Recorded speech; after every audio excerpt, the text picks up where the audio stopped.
राज्याच्या मोटार परिवहन विभागाच्या वर्धापन दिनानिमित्त आयोजित कार्यक्रमामध्ये परिवहन मंत्री प्रताप सरनाईक यांच्या विभागाच्या कार्याचा गौरव करताना हा केवळ एक विभागाचा वर्धापन दिन नसून महाराष्ट्राच्या प्रगतीचा आणि लोकसेवेच्या अखंड परंपरेचा उत्सव आहे असं प्रतिपादन केलंय।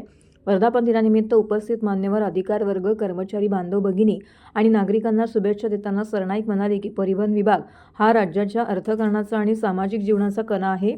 रस्त्यावरील अपघातांची संख्या कमी करणे नव्हे तर अपघातमुक्त प्रवास हेच भविष्यात परिवहन विभागाचं उद्दिष्ट असलं पाहिजे।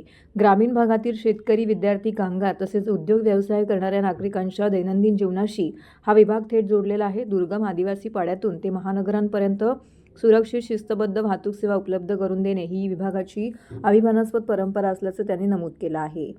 गेल्या काही वर्षात तंत्रज्ञानाच्या माध्यमातून विभागात पारदर्शकता आणि कार्यक्षमता वाढवण्यात आल्याचं सांगताना ऑनलाईन परवाना प्रक्रिया, डिजिटल सेवा, रस्ता सुरक्षा उपक्रम आणि अवैध वाहतुकीविरुद्धची कठोर कारवाई यांचा विशेष उल्लेख केलाय। आपल्या कर्मचाऱ्यांचे कष्ट, समर्पण आणि शिस्तबद्ध कामगिरी हीच विभागाची खरी ताकद आहे असं ते म्हणाले। उन्हाळा, पावसाळा किंवा कोणतीही प्रतिकूल परिस्थिती असो, परिवहन विभागाचे कर्मचारी नागरिकांच्या सेवेसाठी सदैव तत्पर असतात, याचा अभिमान असल्याचं मंत्री सरनाईक यांनी म्हटलं। मार्चपासून NCMC असं डिजिटल मार्फत आता सर्वांना प्रवास करता येणार आहे असं बघतो। एकीकडे महाराष्ट्राच्या एसटी महामंडळामध्ये क्रांती घडवणारा हा निर्णय एसटी प्रशासनानं घेतला।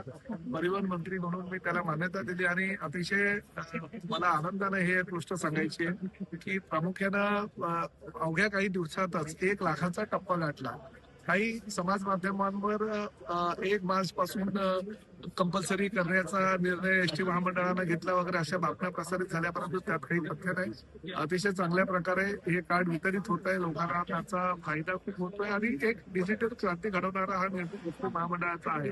त्यामुळे तुम्ही काही अफवांवर विश्वास न ठेवता जेवढे जास्तीत जास्त मोठ्या प्रमाणात कार्ड लवकरात लवकर खरेदी करून त्याचा वापर प्रवाशांनी करावा असं आपल्या माध्यमातून मी आवाहन। अधिकृत एजंट असणार आहे याच्यामध्ये, त्यामुळे कुठेतरी सुळसुळाट नाही, असं काही होत नाहीये आणि कुठल्याही काही तक्रारी नागरिकांची किंवा प्रवाशांच्या असतील तर त्याने आमच्याकडे तक्रार करावी, त्याचं निराकरण करावं। वर्धापन दिन हा संदर्भात सर्व परिवहन सेवेला एवढी वर्ष आज झाली। आरटीओ हे इंग्रजांच्या काळातलं ते खातं होतं आणि 1940 साली स्थापन झालेलं हे सर्वात जुनं खातं आहे आणि आज त्याचा वर्धापन दिन आहे। आता बघा एवढी वर्ष झाली, म्हणजे 85 वर्षापेक्षा जास्त कालावधी उलटून सुद्धा राज्यामध्ये परिवहन खातं अतिशय चांगल्या प्रकारे चाललेलं आहे। माझ्याकडे या खात्याची जबाबदारी आमचे मुख्य नेते एकनाथ शिंदे साहेब आणि देवेंद्र फडणवीस मुख्यमंत्री यांनी दिल्यापासून अतिशय वेगळ्या प्रकारचं कार्यभार ह्या खात्याचा झाला आहे। आम्ही जास्तीत जास्त टेक्नॉलॉजीचा वापर करून सर्वसामान्य लोकांना कशा सुविधा देता येईल आणि प्रामुख्याने एकच आमचं लक्ष आहे। आम्ही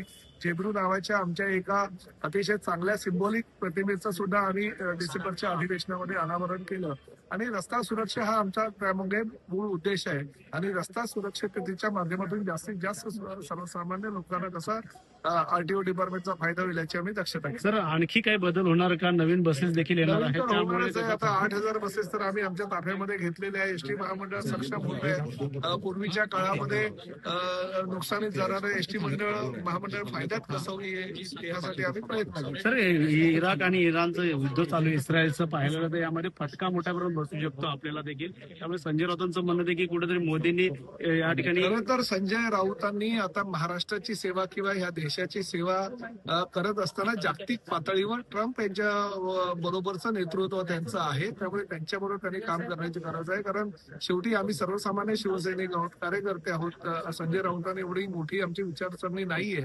त्या जागतिक पातळीच्या युद्धाबद्दल त्यांची फार मोठ्या प्रमाणामध्ये त्यांना जाणीव आहे आणि माहिती आहे, अभ्यास आहे, तर त्यांनी जागतिक पातळीवरचं नेतृत्व आता करायला हरकत नाही। विमान अपघाताचा रिपोर्ट आलेला आहे, अहवाल योग्यरीत्या कारवाई होणार का? मुख्यमंत्री ते बघितलेलं नाही।